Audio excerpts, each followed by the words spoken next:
बताओ मेरे को, जब सुपर ओवर में मैच आया था नेपाल वर्सेस यूएसए का, तो आपको क्या लग रहा था कौन जीतने वाला है? दिल पे हाथ अगर सच सच बताना, अगर मैच देखे हो तो आपको मालूम होगा कि कौन जीतने वाला था। मेरे को भी डर लगा था कि भाई जो मैच हो रहा है उस मैच में नेपाल नहीं बल्कि यूएसए जीतेगा, क्योंकि यूएसए का बैटिंग लाइन में देखा तो भाई खूंखार बैटिंग लाइन, इतना ज़बरदस्त बैटिंग लाइन। मगर नेपाल का भी बैटिंग लाइन खराब नहीं था आज।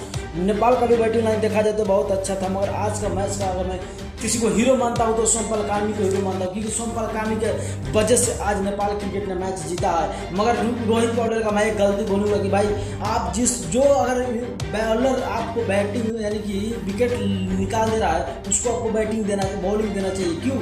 संदीप लामेछाने तो आज खेले ही नहीं। सॉरी, मैं बात कर रहा हूँ दीपेंद्र सिंह हैरी का। जो दीपेंद्र सिंह हैरी आपको एक ओवर दिए थे, उस ओवर में अच्छे खासे रन, थोड़ा रन देकर एक विकेट लिए थे, तो आपको दोबारा उसको यूज करना चाहिए था। मगर आप उसको मिस यूज कर दिए, आप उसको यूज नहीं किए, तो आपका ये सबसे बड़ा मैं गलती बोलूँगा।